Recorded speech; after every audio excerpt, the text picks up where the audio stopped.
Hello, I'm the theoliverpickard and welcome to a beautiful and blustery Limousin, France. In today's video, I want to talk to you all about driving kind of bad habits. We all have bad habits. I bite my fingernails and I know I shouldn't and I keep trying to give up and that's been a battle for the last 30 years.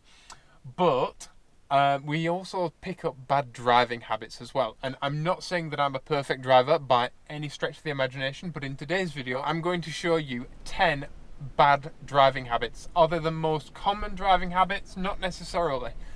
But are they dangerous? Yes. Are they bad for your car? Possibly. And do they drive me crazy when people do it? Yes. The first one is dragging your clutch. Now, I often see this in car parks. People kind of let the clutch out slowly while they accelerate, and they accelerate far too much and let the clutch out clutch crawl, but they clutch crawl while accelerating, and it's absolutely awful. And the fact is, if you're in a car park, you don't need to accelerate while lifting the clutch. If you are on flat ground, smooth ground, you do not need to do that at all. And I'm now going to pull onto this road and show you all in an 18 horsepower car that you do not need to mash the accelerator while lifting your clutch. Okay, so handbrake on, in neutral. So I'm now going to show you all that it is perfectly possible to pull away from a stop, handbrake off, let your clutch out. It is perfectly possible to, I'll do it again, right, brake, stop, handbrake on, in neutral, right, into gear. It is perfectly, my foot's over here. I'm nowhere near touching the accelerator. And it is, you can do this in every single car. Jolene does not have any special anything. You know, she's a single carburetor, she's a tiny little engine, she has 18 horsepower for goodness sake. There is no need at all to, as you set off, mash your accelerator. If you're on a hill, give it a teeny tiny bit, but you don't need to like at your clutch. It's just not needed. So the next one on the list is braking mid-corner and lifting mid-corner. It's something I see a lot of people in modern cars do, and it drives me nuts. And the reason is, if you do it in a really old car, especially on an icy road, especially on a wet road, it's actually a really good way to crash. Oh, this is a big hill. That gives me plenty of time to tell you. So, if you're going to do any braking, if you're going to lift, do it before the corner in a straight line. Otherwise, all you're going to do is upset the balance of the car. It really is that simple. And if you lift mid-corner, a lot of cars will oversteer, they'll slide at the back. And if you're talented and you're an incredibly good driver, you can actually use that to slide the car through a corner, even a front-wheel drive car. But to be a good, safe driver and within the law and not driving dangerously and all that stuff, not on a track, not on whatever, you should always get your braking done in a straight line before the corner. If you're going to lift for the corner, do it while your wheels are pointed forward. And that way, it doesn't upset the car in any way, shape or form. So I'm going to approach this corner, I'm going to lift, and I'm going to roll around it. Literally simple as that. And I see loads of people going to corners far too fast, panic because they've got into a corner far too fast, lift, and then the car either ABS's or traction controls or whatever it does, especially modern cars. But in a classic car, you just can't get away with it. Thing number 3 is crossing your hands while driving. I was in a car the other day with a friend of mine, and he drove like this with one hand at the top, and when he went round a corner, he went like that. Never, ever, ever do this, right? Hold your hands at either 10-2 or like this, and literally, like, keep your hands on the wheel. Don't cross your hands over, and just steer, lift it in a straight line for the corner, and literally just steer like this. Like, there's nothing wrong with steering like that and doing it properly. don't need to ever cross your hands over in a car. Look at a pro drifter, right? Formula Drift, pro drift racer. They never cross their hands over. Look at rally drivers, never cross their hands over. If you are crossing your hands over like this, you have no control over the vehicle. And you're driving in a way that's dangerous.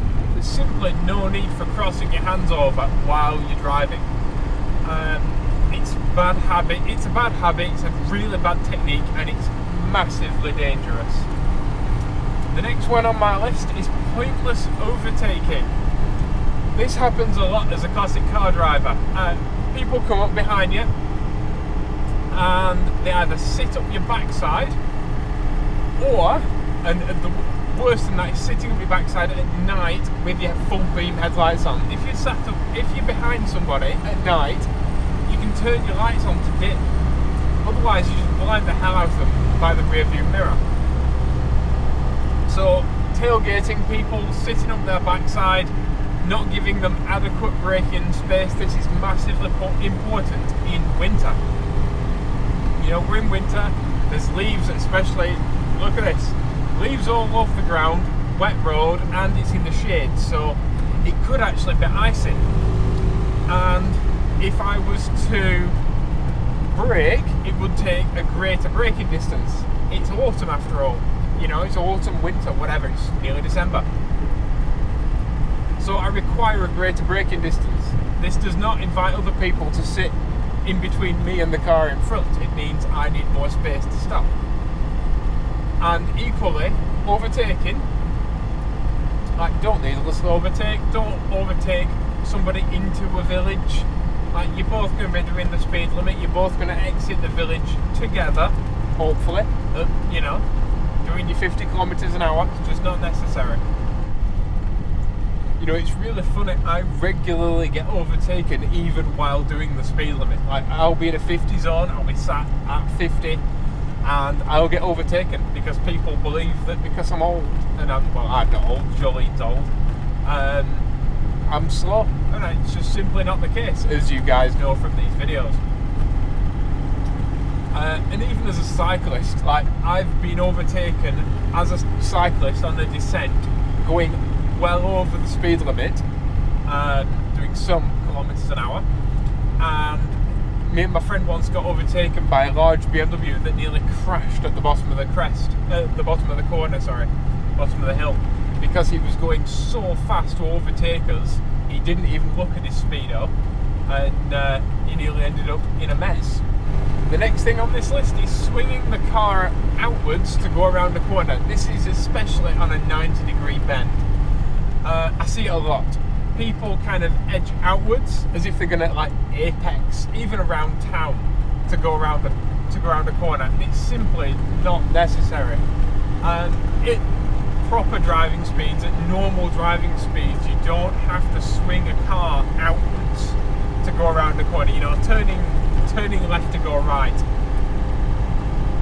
You know, you're not on a track, you're not racing, and you're more than capable of going round the corner without turning left to go right. You don't need to save every last bit of momentum. I would also couple this with crossing the centre line. It doesn't matter how spirited you drive in the countryside, you know, nobody around, that kind of thing. You should never ever cross the centre line. If there's a centre line in the middle of the road, you should be capable of going around the corner without crossing that centre line.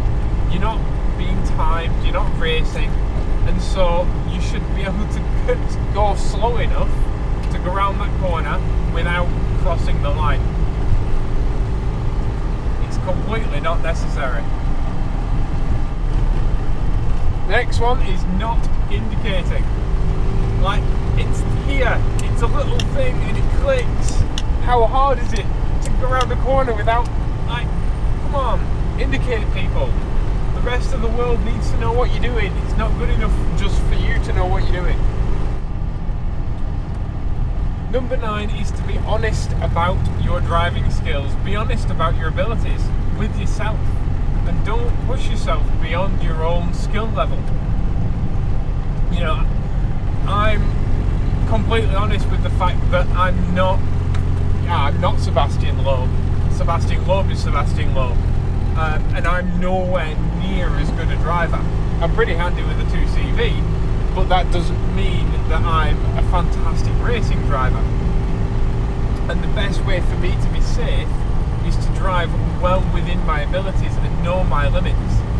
You know not to cross my hands over, and know when to brake and how to brake. You know, it's really important to be a safe driver as well as a good driver. A good driver, part of being good is being safe. And for that reason, it's something that I would urge absolutely everyone out there to do, is just be massively honest about your own driving skill.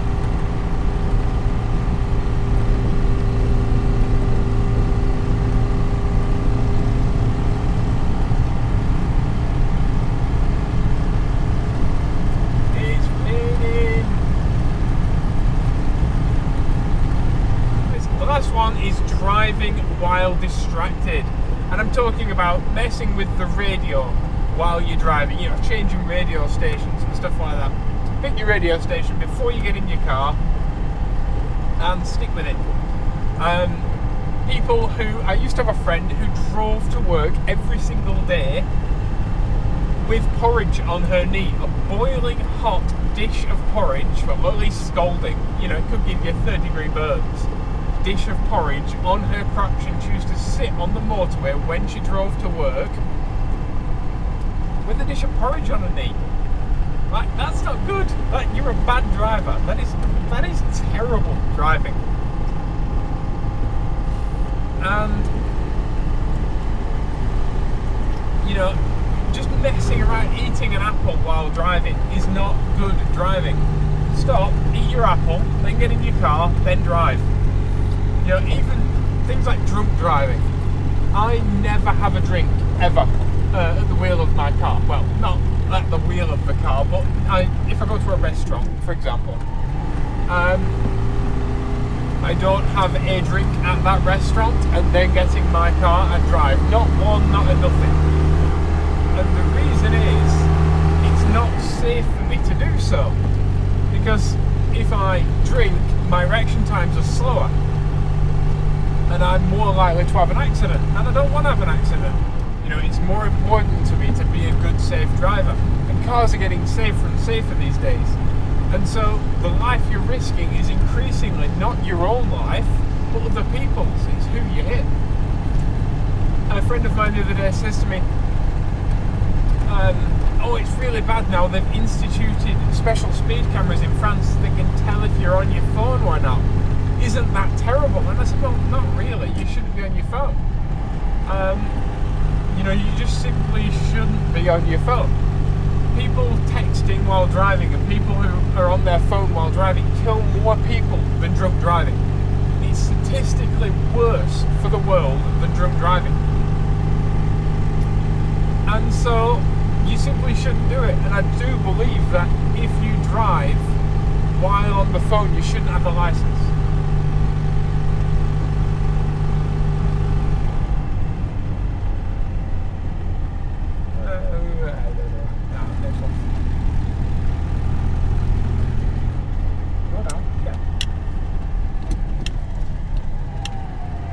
Indicate, turn. See, you don't need to swing out, you can just go around the corner like a normal human being. No, there's no need to talk on the phone. You know, at the end of the day, that phone call isn't that desperate.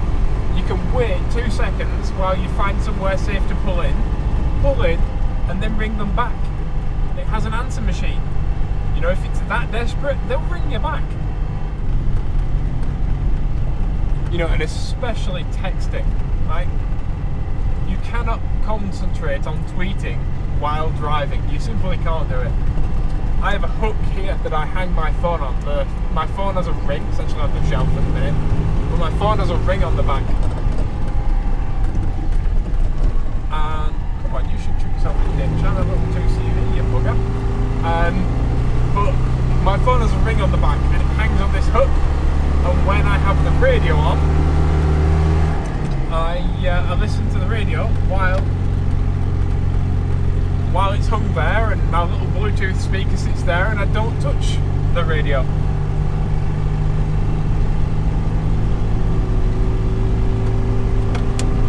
And in theory, I can actually answer phone calls even though I don't like doing it, but I can answer phone calls by voice command. So there's no need to there's absolutely no need to use your phone while you're driving. It's just completely unnecessary. You know, I truly believe that if you're a car enthusiast, then you should be a driving enthusiast as well. And part of being a driving enthusiast means being enthusiastic about being safe. Not just fast or, you know, whatever, not stylish or drifting or whatever, but actually being a safe, conscientious driver, because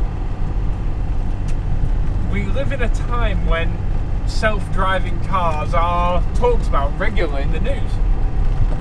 You know, there are thousands of companies out there all testing self-driving prototypes.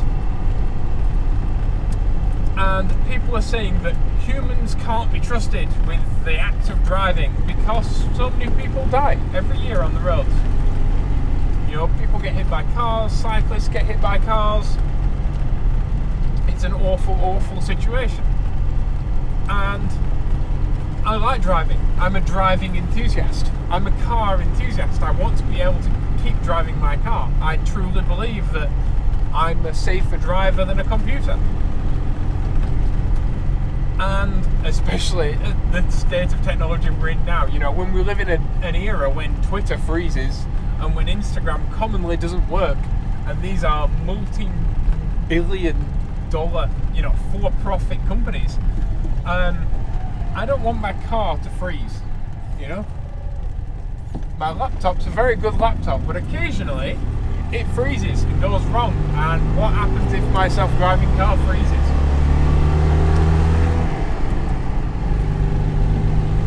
You know, can you imagine if a self-driving car has an old laptop moment when it's like 5 or 6 years old? I hate to think of it. And these people who do Tesla videos, where they put like an orange in the steering wheel or something to trick the self-driving program in the computer that's not full self-driving. Full self-driving cars don't exist yet. They aren't legal or anything. They're not a thing. You can't buy a single self-driving car.